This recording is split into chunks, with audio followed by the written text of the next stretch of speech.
En este video vamos a recorrer un episodio fascinante del ámbito de la literatura popular argentina, de esta enorme historia que se ha desarrollado desde mediados del siglo XIX hasta prácticamente los años 80. Y se trata de lo que podrían llamarse los Tarzanes apócrifos argentinos, es decir, las ediciones locales de las novelas del ciclo de Tarzán realizadas por autores locales dentro del ámbito de la editorial Tor, que como sabrán muchos de mis televidentes, fue una de las principales editoriales de literatura de masas del ámbito hispánico. Y en el ámbito latinoamericano, sin duda, la principal. Bueno, la editorial Tor a principios de la década del 30 comenzó la publicación de varias series de literatura popular, en concreto de 5 colecciones, 2 de ellas dedicadas a la literatura policial, 2 a la literatura sentimental y una a la narrativa gauchesca.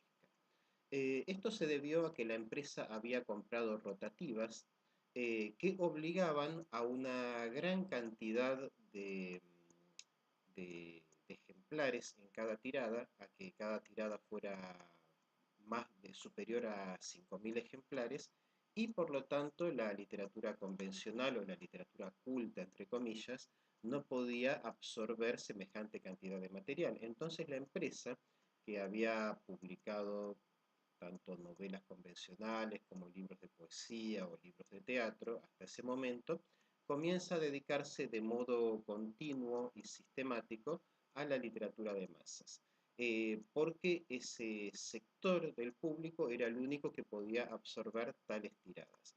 Entonces, una de estas colecciones fue la colección Misterio, que comienza en 1930 y se prolongó a lo largo de unos 896 números hasta bien entrados los años 50, y uno de sus principales autores era Edgar Wallace. Aquí tengo algunos ejemplares de libros de esta etapa inicial de la colección, donde Edgar Wallace era uno de los autores principales y había otros también como Fletcher, por ejemplo, que también tenían bastante relevancia. Acá tengo algunos volúmenes, La serpiente emplumada.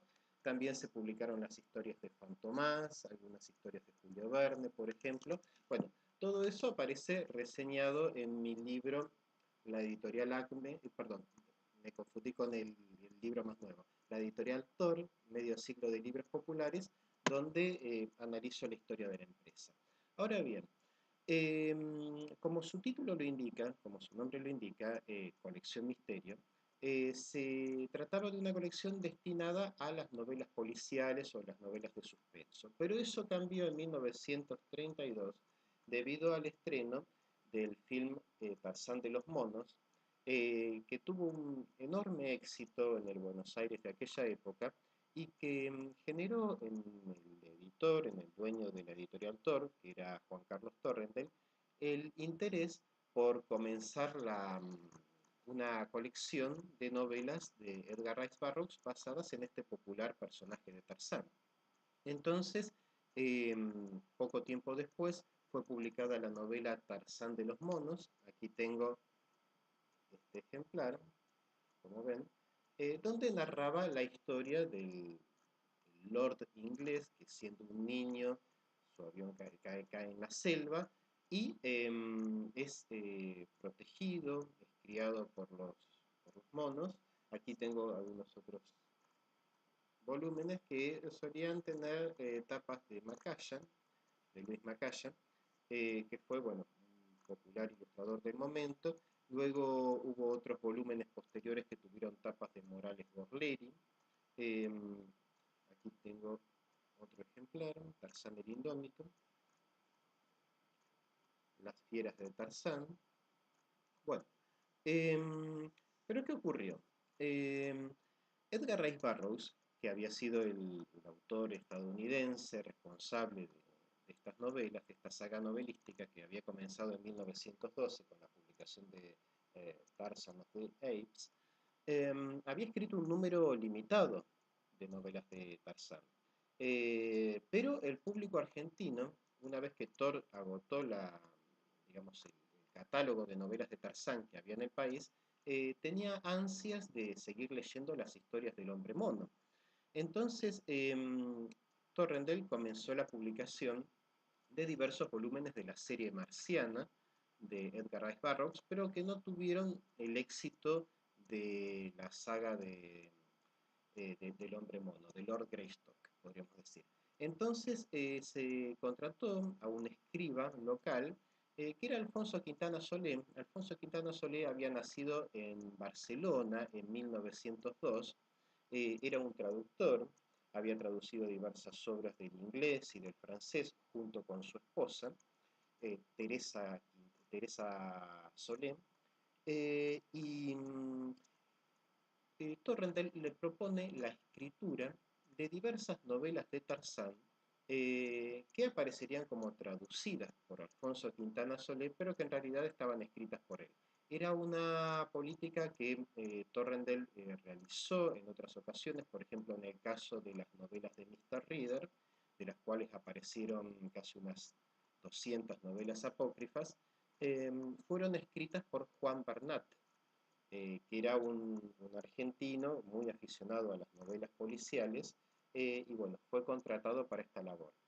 También Alfonso Quintana Solé, en años posteriores, escribiría una gran cantidad de novelas sentimentales para la editorial Tor, dentro del ciclo de las novelas rosas de Delhi, que era, bueno, uno de los nombres más populares de la ficción sentimental del momento, y que, como había ocurrido con Edgar Rice Burroughs, había escrito un número limitado de textos. Entonces Torrendell recurrió a esa especie de auténtica máquina de escribir humana que era Alfonso Quintana Solé para que continuara la saga de las novelas de Delhi. Pero enfocándonos en el tema de Tarzán, la primera novela de Tarzán apócrifa que escribe nuestro amigo Quintana Solé fue Tarzán en el Valle de la Muerte, y a partir de ahí siguió una enorme cantidad de material.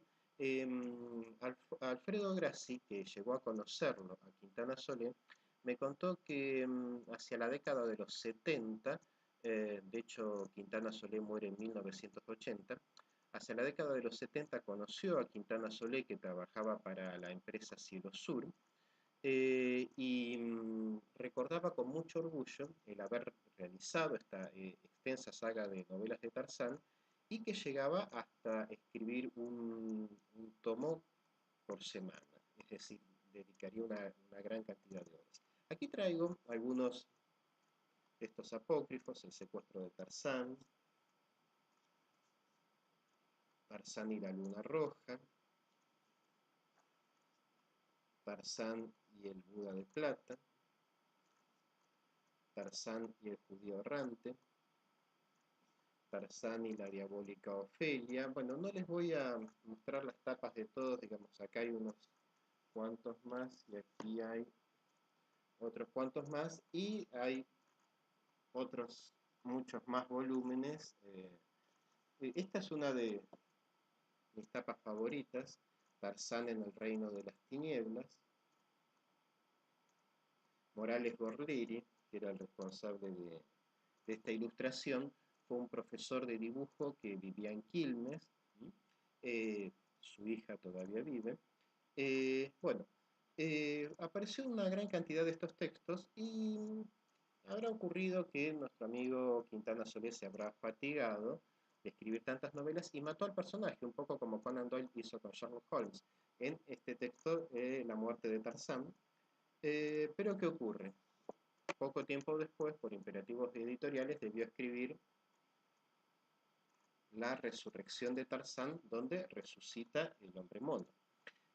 Hubo casos interesantes como la novela Tarzán y el hurón, donde aparece Tarzán enfrentado en la tapa a un gigantesco hurón.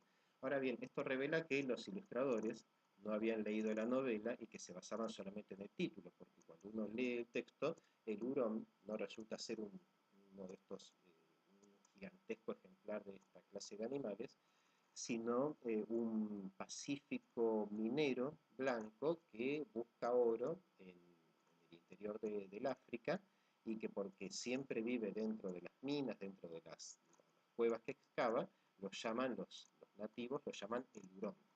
Eh, bueno, el último volumen de la saga fue La Furia de Tarzán, aquí, aunque hubo otro llamado Tarzán en Etiopía, que apareció en otra colección paralela que era la Biblioteca Sexton Blake.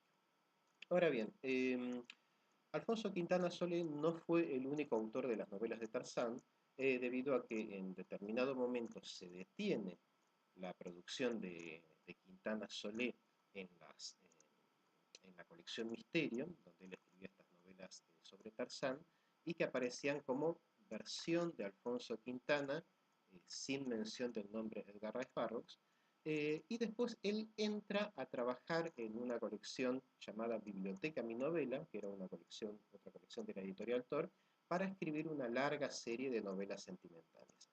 El que tomó la posta, el que retomó la escritura de las novelas de Tarzán, fue eh, una persona que firmaba con el seudónimo J.A. Brau Santillana, y ese seudónimo esconde a Rodolfo Bellani, que fue un autor argentino especializado en novelas de vaqueros y en novelas de piratas, que trabajó extensamente para Tor, publicó también bolsilibros en Bruguera, realizó traducciones y novelas de vaqueros para la editorial Acme.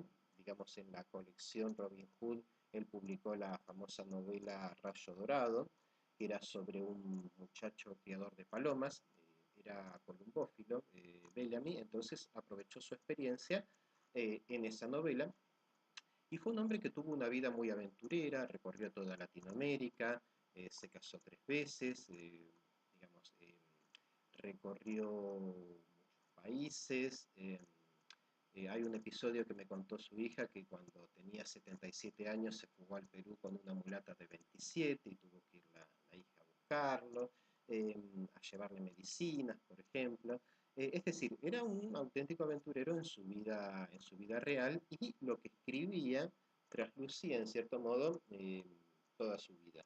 Entonces comienza eh, Rodolfo Bellamy a escribir eh, nuevas novelas sobre Tarzán, y bueno, como mencioné, la última que aparece es La Furia de Tarzán, aquí, y bueno, fue un interesante episodio de nuestra literatura popular, que muestra el hecho de que a veces la demanda era superior a la oferta que podían dar los autores, y por lo tanto los editores debían reciclar digamos, el concepto del personaje popular que había sido creado por estos autores con otros escribas que prolongasen su obra. Eso pasó, bueno, como mencioné, en el caso de las novelas de Delhi, que fueron continuadas por Quintana Solé, en el caso de las novelas de Mr. Reader, que fueron continuadas por Juan Bernat, y a lo largo de la historia de Thor existen varios ejemplos similares, inclusive varios textos apócrifos en base a personajes de Walt Disney, como el pato Donald o el ratón Mickey, que aparecieron hacia el año 1942. Bueno, espero que les haya gustado este video. Nos veremos la próxima con otro recorrido por la literatura popular hispana.